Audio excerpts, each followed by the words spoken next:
জল জল আমাকে একটু কেউ জল দাও। তোর খাবার জন্য এইটুখানি দুধ আছে। বাঁচাও। ম্যাডাম ম্যাডাম, আপনার কি হয়েছে ম্যাডাম? আমার কাছে তো জল নেই, এই দুধটাই দিই।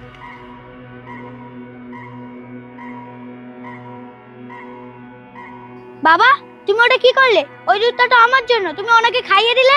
তুমি দেখতে পাচ্ছ না উনি অজ্ঞান হয়ে পড়ে গেছেন, আর আমার কাছে তো জল নেই, তাই এটাই দিতে হবে। তুমি দুধ একদিন না খেয়ে থাকতে পারবে, কিন্তু ওনাকে বাঁচানো খুব দরকার। ম্যাডাম, আপনি ঠিক আছেন? হ্যাঁ, এখন একটু ঠিক আছে। এই ভিখারি বাচ্চা, আমার টাকা কবে দিবি বল? আমার স্বামী তো আপনাকে বলেছে যখনই কিছু টাকা ইনকাম করবে আপনাকে দিয়ে আসবে। হ্যাঁ, টাকা তো ইনকাম করবি, এই সব তো তোদের বাহানা। আমি ওসব কথা শুনতে চাই না। আমার টাকাটা কবে দিবি বল? বাবু, আমাদের কাছে টাকা নেই। যদিও 200-400 টাকা ছিল, আমার বাচ্চাটার শরীর খারাপ হয়েছিল, সব শেষ হয়ে গেছে। এই শোন, তোর কাছে টাকা আছে কি নেই সেটা আমি জানতে যাব না। গত 6 মাস ধরে আমাকে তোরা কত ঘোরালি বলতো? যখনই টাকার কথা বলি তখনই আজ দেব, কাল দেব, পরশু দেব, এরকম করে আর কতদিন বল? এই শোন, তোর পরিবার মরবে কি বাঁচবে সেটা আমার জানার দরকার নেই, আমার শুধু টাকার দরকার, বুঝলি? দয়া করে এরকম বলবেন না বাবু। আমাদের এই একটাই সন্তান, এর জন্যই আমরা বাঁচি। আর আপনি তো জানেন 6 মাস ধরে আমার ইটভাটার কাজ বন্ধ হয়ে আছে, সেই জন্য আমার কাছে কোনো টাকা পয়সা নেই। কাজের জন্য লোকের বাড়িতে বাড়িতে গেছি, কিন্তু কেউ আমাদের কাজে রাখছে না। সবাই বলছে আমরা চোরেদের মতো, ওদের দামি দামি জিনিসপত্র আমরা চুরি করে নেব, সেই জন্য আমাদের কেউ কাজে রাখছে না।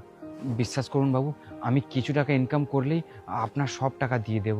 হ্যাঁ বাবু, আপনার সব টাকা দিয়ে দেব। আর কিছুদিন আমাদের সময় দিন। আসলে এবছর বৃষ্টির জন্য আমাদের সমস্ত ফসল নষ্ট হয়ে গেছে। যদি ফসল হতো তাহলে ওইগুলো বিক্রি করে আপনার কিছু টাকা শোধ করতে পারতাম। যখন 6 মাস আগে আমার কাছে টাকা নিয়েছিলিস তখন কি বলেছিলিস? টাকাটা দিয়ে দাও, খুব তাড়াতাড়ি শোধ করে দেবো। কিন্তু আজ 6 মাস কেটে গেল, আমার কাছে একটা টাকা এসে পৌঁছলো না। টাকা নেবার সময় তো মুখটা নিয়ে আমার কাছে চলে যাস, এখন টাকাটা নেওয়া হয়ে গেছে, এখন ফোন করলে ফোনটাও ধরিস না। আমি অত কথা শুনতে চাই না, টাকাটা আমার দরকার, বুঝলি? টাকাটা যে কোনো পরে তোকে শোধ করতে হবে। আমি আপনাকে কথা দিচ্ছি, আমি মরে যাওয়ার আগে আপনার সব টাকা শোধ করে দেব।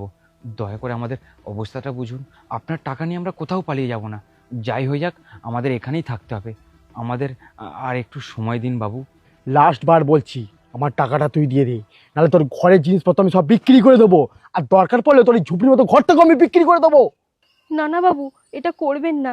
এই ঝোপড়িই আমাদের সব। এই ঝোপড়ি বেচে দিলে আমরা থাকবো